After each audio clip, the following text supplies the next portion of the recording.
تو جب ملک کا مخالف نہیں ہو سکتا تو ملک کے اداروں کا مخالف کیسے ہو سکتا ہے؟ یہ وہ جو بات عمران خان کر رہا ہے واقعی رجیم چینج ہے، تو یہ کس طرح سے آپ کہتے ہیں کہ وہ صحیح کہہ رہا ہے کہ رجیم چینج ہے؟ جنہوں نے وہ پروجیکٹ لانچ کیا تھا تو وہ ان کے اعتبار سے رجیم چینج تھی کہ اب راز نہیں رہا، وہ جس مقصد کے لیے ملک بنا تھا اب وہ اس کے اشارے بہت واضح آنے شروع ہو گئے۔ بسم اللہ الرحمن الرحیم۔ پاکستان ایک خدائی راز کی 14th ایپیسوڈ کے ساتھ ہم آپ کی خدمت میں حاضر ہیں۔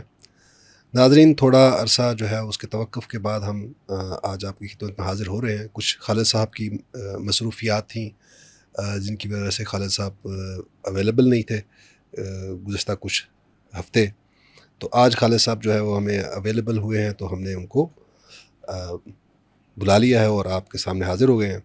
تو ہمارا سلسلہ جہاں سے منقطع ہوا تھا تو وہیں سے ہم اپنی گفتگو کو دوبارہ اس کا آغاز کرتے ہیں۔ خالد صاحب، ہم نے گزشتہ ایپیسوڈ میں جو باتیں کی تھیں اس کا جو اینڈ تھا، جس پر ہم نے ایک تمہیدی بات کی تھی کہ اگلی ڈیبیٹ جو ہے ہم یہاں سے شروع کریں گے، وہ میں نے اشارتاً میں نے کی تھی کہ آپ کے بارے میں ایک ہمیشہ سے ایک پرسیپشن رہا ہے کہ آپ ہمیشہ جو ہے وہ ایک کانسٹیٹیوشنلسٹ رول رہا ہے آپ کا، یا آپ کا ویو پوائنٹ ہمیشہ، اور ہمارے جو مقتدرہ یا اسٹیبلشمنٹ کا جو رول رہا ہے اس کے اگینسٹ رہے ہیں آپ ہمیشہ، اینٹی اسٹیبلشمنٹ آپ کا پرسیپشن رہا ہے کہ آپ رہے اینٹی اسٹیبلشمنٹ تھے۔ لیکن گزشتہ 3 سال میں 2022 کے بعد خاص طور پر آپ کے بارے میں ایک پرسیپشن جو ڈیولپ ہو رہا ہے وہ یہ ہو رہا ہے کہ اب آپ پرو اسٹیبلشمنٹ ہو گئے ہیں۔ تو آپ تھوڑا سا اس کے اوپر جسٹیفائی کریں گے کہ کیوں ایسا کیا تھا کہ جس کی وجہ سے آپ پہلے اینٹی اسٹیبلشمنٹ لگتے تھے اور اب آپ پرو اسٹیبلشمنٹ لگتے ہیں، یا آپ ویسے کے ویسے ہی ہیں جب پہلے تھے، لوگوں کا مس پرسیپشن ہے؟ جی نہیں، اصل میں دیکھیں، لوگوں کا بھی جو پرسیپشن ہوتا ہے کچھ نہ کچھ تو ظاہری چیزیں ہوتی ہیں جن کو دیکھ کے بنتا ہے۔ کوئی مس کنسیپشن کے لیے بھی کوئی نہ کوئی بنیاد تو ہوتی ہے نا، کوئی رائی ہوتی ہے جس کا پہاڑ بنتا ہے، اور کوئی بات ہوتی ہے جس کا پتنگڑ بنتا ہے، کچھ نہ کچھ بیس بھی ہوتی ہے۔ تو بنیادی طور پہ تو دیکھیں، اگر آپ میرے حوالے سے بات کریں تو، اور باقی ہر آدمی کے جو بھی ایک صحیح اپروچ رکھنے والا ہو، تو وہ کوئی اینٹی اسٹیٹ نہیں ہو سکتا، اپنے ملک کا مخالف نہیں ہو سکتا۔ تو جب ملک کا مخالف نہیں ہو سکتا تو ملک کے اداروں کا مخالف کیسے ہو سکتا ہے؟ موٹی سی بات ہے۔ اچھا، اب اس کے اندر رہتے ہوئے جب آپ کسی پر تنقید کرتے ہیں تو اس کو اینٹی کہنا، یہ اصل میں مس پرسیپشن ہے۔ سیاسی لوگ ہوتے ہیں، پارلیمنٹ میں اکٹھے بیٹھتے ہیں، حزب اختلاف بھی ہوتی ہے، حزب اقتدار بھی ہوتی ہے، دونوں ہوتے ہیں۔ اب وہ جب پالیسی بنانے کے لیے بیٹھتے ہیں تو ایک دوسرے پہ بہت کڑی تنقیدیں بھی کرتے ہیں۔ تو یہ کوئی ایک دوسرے کے مطلب اینٹی ہونا نہیں ہوتا، مخالف ہونا نہیں ہوتا، بلکہ یہ کہ اس کے موقف کے اوپر کرٹیک کرنا ہوتا ہے، اور وہ ایک خیرخواہی اور ہمدردی کے بہتر پالیسی بنے، اس کے لیے ہوتے ہیں۔ اور ہر جگہ یہی تو ایک صحت مند طرز عمل ہے۔ تو اگر جب ادارے، خواہ وہ ادارہ کوئی بھی ہو، عدلیہ کا ہو یا فوج کا ہو یا کوئی بھی ہو، جب وہ جو اس کا گیون رول ہے اس سے ہٹ کر کرے گا، ہاں، تو وہ اس کا مطلب یہ ہے کہ آپ اس پہ تنقید آپ کو کرنی چاہیے، کیونکہ اس سے فساد پیدا ہوگا، ڈیریل ہوگا نظام۔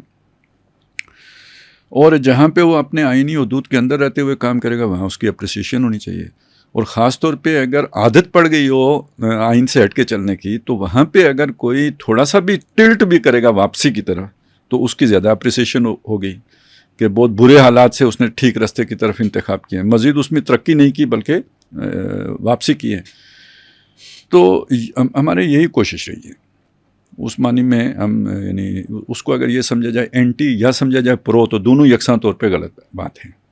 جو آئین میں ڈیفائنڈ رول ہے، ہم چاہتے ہیں کہ ہر ادارہ اس کے اندر رہتے ہوئے اپنی کارکردگی نبھائے، اپنے عہد کی پابندی کرتے ہوئے۔ اچھا، یہ ہم سے غلطی ہو سکتی ہے کہ ہم یہ سمجھ رہے ہوں کہ یہ آئین سے باہر نکل کے کھیل رہا ہے جبکہ وہ نہ کھیل رہا ہو، یا ہم یہ سمجھ رہے ہوں کہ یہ آئین کے اندر آ کے جو ہے نا وہ اپنا رول ادا کر رہا ہے جبکہ وہ نہ کر رہا ہو۔ یہ ہماری غلطی ہو سکتی ہے، مشاہدے کی غلطی ہو سکتی ہے، پرسیپشن کی غلطی ہو سکتی ہے، لیکن بنیادی رول یہ ہے۔ انما الاعمال بالنیات، وہ بھی ہے، اور بعض اوقات یہ چیزیں ہوتی ہیں نا فوری طور پہ نہیں سمجھ میں آتی، بعد میں وہ بھی کھل جاتی ہیں۔ وہ جو نیت ہوتی ہے نا آخر تو ظاہر ہو کے رہتی ہے نا، وہ چھپی تو نہیں رہتی ہمیشہ۔ انما الاعمال بالخواتیم بھی ہے کہ اعمال کا دار و مدار ان کے انجام پہ ہے. وہ کیونکہ آخر تک تو آخر وہ نیت باہر نکل ہی آتی ہے. تو اب آپ اسے ایک اور چیز کے حوالے سے بھی دیکھ سکتے ہیں نا کہ جی آپ کے پاس ایک نیا کوئی بھی ایک نیو کمر ہے, کوئی کسی عہدے پہ آئے ہیں, تو اب آپ اسے پہلے سے تو نہیں جانتے یہ کیا ہے, تو سب سے پہلے آپ نے اسے شک کی نظر سے دیکھنا ہے یا سب سے پہلے آپ نے اسے بینیفٹ آف ڈاؤٹ دے کے چلنا ہے. تو اسلامی تعلیمات تو یہ ہے نا کہ جب تک اس کا کوئی غلطی سامنے آ نہیں جاتی تب تک آپ اسے حسن ظن سے دیکھیں گے. تو اس طرح کی چیزیں ہیں, یعنی ہمارا کسی سے نہ رابطے نہ کوئی وہ, یا نہ ہم جذبات کی رو میں بہ کے اینٹی ہو جانے والے, ملک کے ہی مخالف ہو جانے والے جیسے کہ بعض لوگ ہو جاتے ہیں, اور یا کسی کی ایک کی محبت میں پورے ملک ہی سے نفرت کرنا شروع کر دیں, نہ وہ مسئلہ ہے, اور نہ ہی کسی کی محبت میں جو ہے بلکہ شخصیات کی اہمیت ہی نہیں ہے, ملک کی اہمیت ہے, یا اس رو کے وہ جو ایک ہوتا ہے نا جو وقت کا ایک بہتا دریا, سوچ کا بہتا دریا جو ہوتا ہے, اس کی اہمیت ہوتی ہے. حالات و واقعات بھی اہم ہوتے ہیں, لیکن اہم ترین وہ چیز ہوتی ہے کہ جو وقت کا جو دریا بہہ رہا ہوتا ہے کہ اس کو آگے بند باندھنا ہے, اس کو ڈائیورٹ کرنا ہے یا اس کے ساتھ بہنا ہے, اب یہ فیصلہ آپ نے کرنا ہوتا ہے. صحیح. شخصیات اہم نہیں ہوتی. آپ نے سب سے پہلے آپ ہی تھے جنہوں نے یہ پروجیکٹ عمران خان کی اصطلاح جو ہے وہ کوائن کیا آپ نے, پھر اب تو وہ زبان زد عام ہو چکی ہے وہ چیز. اس کے بعد جو ہے ایک اور جو ہے پر آپ نے ایک چیز کو بہت زیادہ ایمفیسائز کیا, یا آپ کہہ لیں کہ آپ نے اس کو صحیح طرح سے اس کانسیپٹ کو ڈائسیکٹ کیا اور لوگوں کے سامنے کھولا. وہ یہ تھا کہ جب 2022 اپریل 2022 میں جب حکومت بدلی ہے تحریک اعتماد کے ذریعے, عدم اعتماد کے ذریعے سے, اور ایک آئینی طریقہ تھا, جمہوری طریقہ تھا جس کے ذریعے سے وہ تبدیلی ہوئی حکومت کی, لیکن اس کو جو حکومت میں تھے وہ جماعت, اس نے اس کے لیے رجیم چینج کی ٹرم کوائن کی اور کہا کہ یہ رجیم چینج ہے اصل میں, حالانکہ وہ حکومت کی تبدیلی تھی. ٹھیک ہے. تو آپ نے اس کو پھر مزید ایلیبوریٹ کیا, آپ نے کہا کہ نہیں یہ جو بات کر رہے ہیں یہ واقعی صحیح بات کر رہے ہیں, یہ واقعی رجیم چینج ہے. تو تھوڑا سا آپ اس کو اپنے ہمارے ناظرین کے لیے اس فورم کے اوپر بھی آپ تھوڑا سا ایلیبوریٹ کر دیں گے, ذرا واضح کر دیں گے کہ آپ جب رجیم چینج کہتے ہیں کہ وہ جو بات عمران خان کر رہا ہے واقعی رجیم چینج ہے, تو یہ کس طرح سے آپ کہتے ہیں کہ وہ صحیح کہہ رہا ہے کہ رجیم چینج ہے. اچھا, بعض چیزیں میں کیونکہ رجیم وہاں پر ذہن میں رجیم چینج سے مراد سامنے وہ جو وہی سیاسی چہرے ہیں, آصف علی زرداری ہیں, نواز شریف ہیں, شہباز شریف ہیں, تو آپ جب کہتے ہیں وہ اس معنی میں رجیم چینج ہے یا کسی اور انداز سے؟ اصل میں یہ اس لفظ کو سمجھیں نا کہ مجھے سب سے پہلے تو یعنی یہ بڑی حیرت ہوئی کہ بھئی یہ گاڑا لفظ ہے. دیکھیں نا, آپ ایک بالکل نئی اصطلاح لے کے آئے. اس سے پہلے حکومت تبدیل ہونے کے لیے پاکستان میں رجیم چینج کا اصطلاح استعمال نہیں ہوئی ہے. یہ پہلی دفعہ ہوا نا, جیسے ہم نے پروجیکٹ عمران خان والی اصطلاح وضع کی تو اسی طرح یہ بھی پہلی دفعہ ہوا. تو اس سے پھر سوال کھڑا ہوتا ہے نا کہ بھئی یہ کیوں ہوا, یہ کیوں ضرورت پیش آئی. تو پھر وہاں سے مجھے تو لگا کہ یہ جیسے سائفر باہر سے آیا تھا تو یہ اصطلاح بھی کہیں اور سے آئی. کسی تھنک ٹینک کا پورا یہ ایک وہ ہے, نیریٹو ہے. یہ ان کے زبان ہے, ان کا دماغ نہیں ہے, یہ کسی اور کی وضع کردہ اصطلاح ہے. تو جب آپ وہاں سے جا کے دیکھیں گے تو ان کے اعتبار سے رجیم چینج ہوئی ہے. اور آج ہم بیٹھے ہوئے ہیں جناب سپٹمبر میں, تو معاہدہ ہم کر چکے ہوئے ہیں. اب رجیم چینج کی سمجھ آئی نا کہ پہلے کیا سعودی عرب کے ساتھ. پہلے کیا تھا, یعنی وہ اگر آپ پرانی پالیسی کو دیکھیں تو اس سے بالکل 180 درجے الٹ ہے. تو پہلے یہ تھا کہ امت کوئی شے ہی نہیں ہوتی تھی, اب یہ ہے کہ امت جو ہے نا قبلہ و کعبہ ہو گئی ہوئی ہے.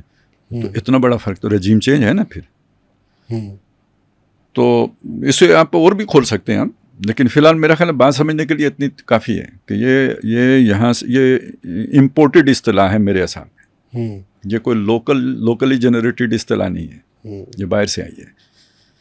اور وہ جو سارا پروجیکٹ جنہوں نے بنایا تھا وہ جس کا ایک پورشن وہ تھا وہ پولیٹیکل فیس جو تھا, تو جنہوں نے وہ پروجیکٹ لانچ کیا تھا تو وہ ان کے اعتبار سے رجیم چینج تھی. پورا گروپ چینج ہو گیا ہے, پوری سوچ بدل گئی ہے. وہ ابھی پوری طرح وہ جیسے ہوتا ہے نا, آپ پہلے وہ کینسر کو آپریٹ کرتے ہیں, سرجری ہوتی ہے, پھر اس کے بعد کیمو تھراپی تو ہوتی رہتی ہے نا, وہ ابھی تک جاری ہے, ختم تو نہیں ہوئی. کہیں نہ کہیں سے وہ پھوڑا کچھ نہ کچھ کبھی عدلیہ کے کسی شعبے سے, کسی چھوٹی عدالت سے بڑی عدالت, کہیں نہ کہیں سے وہ بھی نکل آتا ہے. اور جس طرح آپ میڈیا میں بھی دیکھ رہے ہیں, باقی بھی جو مختلف جیتیں ہیں حکومتی کنٹرول کی, تو پولرائزیشن جو محسوس ہوتی ہے, تو اس کے پیچھے وہی جو پچھلی رجیم کے باقی ماندہ جرثومے کہیں یا جراثیم کہیں یا عناصر کہیں, تو ان کی کارستانی ہوتی ہے نا. تو ابھی تک پوری طرح دھول بیٹھی تو نہیں ہے, چھٹی تو نہیں ہے, اسی طرح چل رہا ہے. مطلب ابھی تک بھی تھوڑی بہت وہ جو ہے نا گڑبڑ ہو جاتی ہے, اسموتھ سیلنگ نہیں شروع ہوئی. لیکن یہ تو آپ نے ناظرین کے لیے کہ ابھی حال سے مثال دے دی نا کہ پاکستان کے ساتھ سعودی عرب نے یہ ڈیفینس ٹریٹی کرنے کی یا ڈیفینس پیک کرنے کی کوششیں پہلے بھی کی ہیں, لیکن وہ کوششیں کامیاب نہیں ہونے دی گئیں. میں سن رہا تھا یہ کل پرسوں ہی ڈیفینس کی بیٹ کرتے ہیں, بڑے بڑے مشہور ہیں صحافی, وہ ممتاز بھٹی صاحب, اور اس کے بعد میں نے کچھ اور بھی لوگوں کو سنا ہے, وہ بتا رہے تھے کہ 2016 میں بھی غالباً نواز شریف کے دور میں سعودی عرب نے پاکستان کے ساتھ یہی ڈیل کرنے کی کوشش کی ہے. انہوں نے وہاں پر وہ نہیں ہونے دی, وہاں پر وہ جو سعودی پرنس تھے ان کے منہ پر ہی کہہ دیا کہ یہ فیزیبل نہیں ہے, ہمارے لیے ممکن نہیں ہے کہ ہم فوج دے سکیں آپ کو. وہ اس سے پہلے بھی ایک انہوں نے حوالہ دیا کہ ہم ارلی 90s میں بھی یہ کوشش ہوئی ہے, یا لیٹ 80s کے اندر یا ارلی 90s کے اندر بھی کوشش ہوئی ہے, تب بھی نہیں ہونے دیا گیا پاکستان اور سعودیہ کا ڈیفینس پیکٹ, لیکن اب ہو گیا. یہ تو آپ نے مثال دے دی ہے کہ یہ ایک ثبوت یہ ہے کہ دیکھیں یہ ہو گیا کام. لیکن آپ نے اس وقت بھی کہا تھا, جب اس وقت تو یہ چیز سامنے نہیں آئی تھی, اس وقت وہ کون سی چیزیں تھیں, وہ واقعات تھے جو جن کو دیکھ کر آپ نے کہا واقعی یہ صحیح کہہ رہے ہیں, یہ انڈیکیشن ہے اس بات کی کہ یہ واقعی رجیم چینج ہے. انسان کے اندر جو ہوتا ہے نا نفس لوامہ بھی ہے تو نفس امارہ بھی ہے, تو ملک کے اندر بھی دونوں چیزیں ہیں نا. تو کبھی ایک کا پلڑا بھاری ہو جاتا ہے, کبھی دوسرے کا. تو ہم جو اصل میں راز کی بات کرنا چاہ رہے ہیں نا, یہ پاکستان ایک خدائی راز, تو یہ اوپر نیچے تو ہوتا رہا, تلک الایام نداولها بین الناس, یہ تو چلتا رہا. لیکن بات وہی ہے کہ انجام کیا ہے, ٹھیک ہے نا. تو وہ انجام کی اب جھلکیاں آنا شروع ہو گئی ہیں. وہ ہم ذرا بڑی اسپرٹ کے ساتھ جو ہے نا کام کر رہے تھے کہ جی ہم راز بتائیں گے, تو اب راز نہیں رہا. مسئلہ یہ ہو گیا ہمارے ساتھ کہ اب راز نہیں رہا. وہ جس مقصد کے لیے ملک بنا تھا, اب وہ اس کے اشارے بہت واضح آنا شروع ہو گئے. میں ابھی کل یہ کلپ دیکھ رہا تھا, کوئی صوفی برکت تھے نام کے کوئی بزرگ گزرے ہیں, ان کی کوئی 30 سال پرانی, فیصل آباد کے تھے, فیصل آباد کے, کوئی 30 سال پرانی ویڈیو تھی وہ, اور وہ کہہ رہے تھے کہ ایک وقت آئے گا کہ پاکستان میں ہاں میں دنیا کی ہاں ہوگی, پاکستان کی نہ میں دنیا کی نہ ہوگی. تو وہ جو آپ خدائی راز والی بات کر رہے ہیں, تو وہ اسکیم کے مطابق تو آج نظر آ رہا ہے وہ پاکستان کو وہ پوزیشن جو اچانک ملی ہے, یہ جو مئی میں جو انڈیا کے ساتھ انسیڈنٹ ہوا ہے ہمارا, تو اس سے پہلے تو ہم بھی ایکسپیکٹ نہیں کرتے. اس کے بعد دنیا ہی بدل گئی نا. بنگلہ دیش کے ساتھ آپ کے کیسے تعلقات تھے, اب کیسے ہو گئے, ٹھیک ہے. یہ کوئی انسانی کاوش سے ہو سکتا ہے اتنے جلدی, یہ بہت اسپیڈ سے ہوا چیزیں, ٹھیک ہے. اسی طرح یہ جو سعودی عرب والا معاملہ ہو گیا ہے, اب آگے اس کی کیا صورتیں بنے گی. یعنی یہ کتنی بڑی بات ہے کہ آپ یہ سوچیں کہ صرف بھٹو صاحب نے اسلامی سربراہی کانفرنس بلائی تھی, تو نہ بھٹو رہا نہ شاہ فیصل رہا, باقی بھی سب کا جو کنڈا ہو گیا. تو یعنی یہ کتنی جو بھی دنیا کا نظام چلا رہے ہیں ان کو یہ اس بات سے وہ ہوا تھا, یعنی خوف پیدا ہوا تھا. پیک تو یہی ہے کہ ان پر حملہ ہم پر حملہ ہوگا. تو یعنی آپ یہ کتنی بڑی بات ہو گئی, اب دنیا کو برداشت کرنی پڑ رہی ہے. تو یہ تو بہت اہم رول ہے جو پاکستان کے ہاتھ آ گیا. یہ مطلب یہ یہاں بات رکنے والی تو اب نہیں ہے, آگے بڑھے گی. تو وہ پوری دنیا کی ہاں نہ تو چلیں, وہ کم از کم جنوبی ایشیا کی ہاں نہ تو ہو گئی ہے. وہ یہ بہت ہی یعنی ڈرامائی تبدیلیاں ہیں جو ہو رہی ہیں, اور یہ ہے وہ اصل میں گریٹر پلان جو اللہ تعالیٰ کا. اور اس میں یہ سمجھ لینا ہوتا یہ ہے کہ ہماری 60 سال 70 سال زندگی ہوتی ہے, ہم اسی پیمانے پہ حالات کو دیکھ رہے ہوتے ہیں. اب اللہ کے منصوبے 1000 سال کے ہوتے ہیں. اس 1000 سال کے منصوبے میں پاکستان کی عمر ابھی 80 سال ہوئی ہے, تو فرض کریں اس کا آدھا دن بھی ہو 500 سال کا, تو ابھی تو یہ نوخیز بچہ ہے, ٹھیک ہے. تو اس حساب سے اگر آپ دیکھیں گے تو پھر یہ کہ, لیکن چونکہ ہم تو پیچھے سے لے کے آئے تھے نا, 400 سال سے لے کے آئے, تو گویا اس کا جینیسس بھی پورا حالت جنین کو بھی ہم نے بیان کیا ہے. یہ منصع شہود پہ یا عالم شہود پہ تو یہ 1947 میں آیا ہے نا.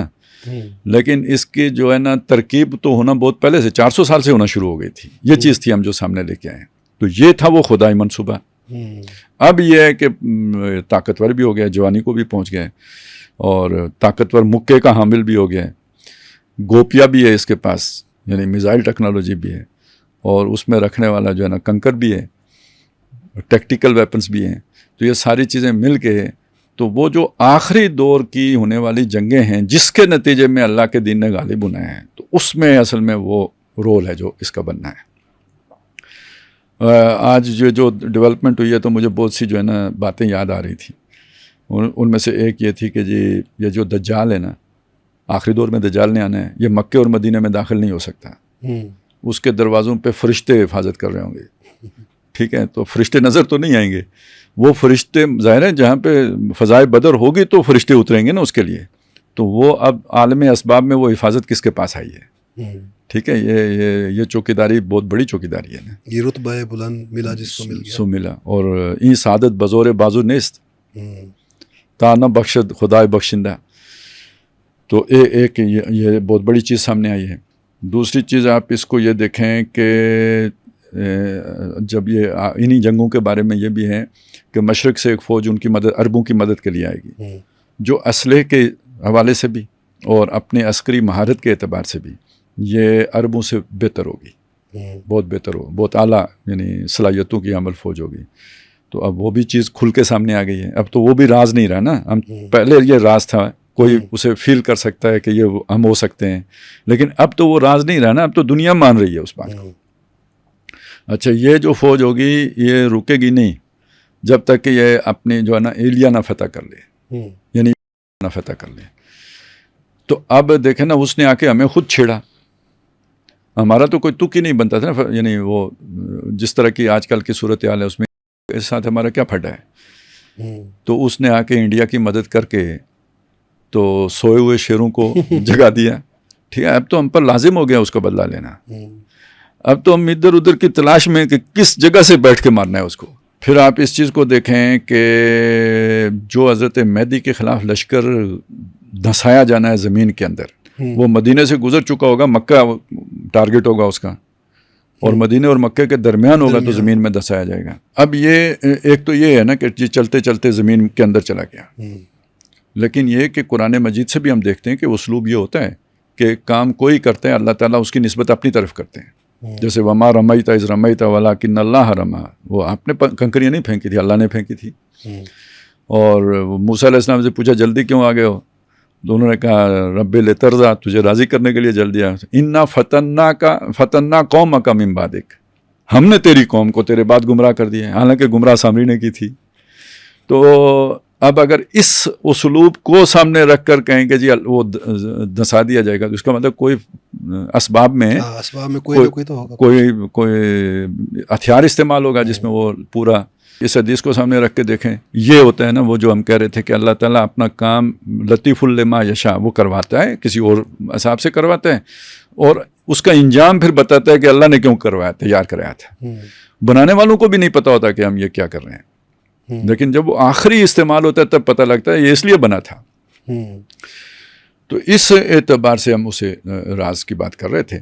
تو اس کا سارا ہم نے پورا, یعنی یہ تو وہ باتیں ہیں نا کہ جو اعلامی نوعیت کی ہیں. اچھا, لیکن ہم نے تو اس کا پورا ایک تجزیہ کر کے سامنے رکھا ہے. میں تو ایک اور بڑا کچھ دنوں سے لگتا ہے نا, ایک ذہن میں ایک خیال آ رہا ہے, وہ غلط بھی ہو سکتا ہے یا شیطانی بھی ہو سکتا ہے. وہ حدیث میں ہے نا کہ وہ جو آپ نے کہا تھا یہ ایلیا میں جا کے جھنڈے گاڑے گی, لیکن اس سے پہلے ایک اور بھی تو اشارہ ہے کہ ایک باپ کے 100 بیٹے ہوں گے تو 99 مارے بھی جانے ہیں. تو اربوں پر ہلاکت بھی تو لکھی گئی حدیثوں میں, پریڈکشن ہے نا. تو میرے ذہن میں آتا کہ شاید وہ جو ایک بچنا ہے وہ شاید ہم نے بچانا ہے. نہیں, ظاہر ہے اس میں کوئی شک نہیں ہے کہ وہ جو اوور آل سارا جو جس جنگوں کا سلسلہ تقریباً 10-12 سال کا بنتا ہے, تو اس میں تو پھر یعنی مجموعی طور پر یہ صورتحال بنے گی. یہ تو ابھی فرسٹ فیز میں ہے نا, تو ابھی تو وہ کریکٹر ہی سامنے نہیں آئے ہیں جن کا ان جنگوں کے حوالے سے ذکر ہے. یہ اس کا اصل میں یوں سمجھیے اسٹیج تیار ہو رہی ہے, اور ابھی بڑی اپس اینڈ ڈاؤنز ہیں, اس سے پہلے بھی, اس سے پہلے بہت اپس اینڈ ڈاؤنز. کیونکہ دیکھیں ابھی یہ جو آپ نے معاہدہ کیا ہے اس کی بھی تو کنسیکوینسز تو ہوں گے. کانسیکوینسز ہیں. میں یہی نقطہ میرے ذہن میں بھی تھا خالد صاحب کہ اس کو میں نے ڈسکس کرنا ہے آپ کے ساتھ، اور وہ ہے استحکام پاکستان کی ڈبیٹ. جب آپ نے یہ آرگیومنٹ جو آپ نے پیش کیا ہے کہ ہم ایک تھیم لے کے چاہ رہے ہیں خدائی راز کا، اور یہ اب اپنے تقریباً کلائمیکس کو پہنچ چکا ہے یہ تھیم، کہ اس کے آثار نظر آ گئے ہیں کہ کس طرح پاکستان سے جو خدائی اسکیم میں تھے اسے کیا کیا کام لیا جانا ہے. تو اس میں ہم پچھلے کچھ عرصے سے، بلکہ خصوصاً جو ہے پوسٹ 9/11 جو ایرا ہے ہمارا، ایک اندرونی خلفشار ہے جس سے ہم دو چار ہیں، بلکہ اب تو بیرونی بھی ہو گیا. ہم دونوں طرف سے ہم جو ہے وہ گھیرے ہوئے ہیں. ایک طرف ہم دہشت گردی کے خلاف جنگ لڑ رہے ہیں قبائلی علاقوں میں، اپنے پہاڑی علاقوں میں، KPK میں. دوسری طرف بلوچستان کے اندر ہم BLA کے ساتھ لڑ رہے ہیں. تیسری طرف انڈیا ہے ہمارے ساتھ، باہر ابھی ریسنٹلی اس کے ساتھ واقعہ ہوا ہے ہمارے ساتھ. تو یہاں پر جو ہے وہ ضرورت ہے کہ ایک کنفیوژن جو کہ دور کرنے کی ضرورت ہے، وہ ہے پاکستان اور اسلام کا جو ریلیشن شپ ہے. اس پر بہت ایکسٹریم اوپینینز پائی جاتی ہیں. جیسے وہ نعیم صدیقی صاحب کا ایک شعر تھا، بڑا مشہور بھی رہا ہے، لوگ جذبات میں اس کو اپریشیٹ بھی بڑا کرتے ہیں، لیکن ہے وہ بڑا ایکسٹریمسٹ قسم کا، جو اسلام کو گر تیری فضا راس نہ آئے، اتے میرے وطن تجھ کو کوئی آگ لگا دے. آگ لگائے. ہاں تو وہ مطلب کتنی ایک اور ایکسٹریم ہے. ڈاکٹر اسرار صاحب نے اس کو تھوڑا سا اور انداز سے کھولا ہے. میں چاہوں گا آپ اس کو مزید واضح کر دیں، لیکن اس کے لیے ہم اگلی ایپیسوڈ میں جو ہے وہ تفصیل سے ہی گفتگو کرنے والی ہے. تو آج ہم اپنی جو نشست ہے اس کو یہیں پر ختم کرتے ہیں. تو ناظرین، اگلی نشست میں ہم انشاءاللہ یہیں سے اپنے پروگرام کو دوبارہ کنٹینیو کریں گے. تب تک کے لیے اللہ حافظ.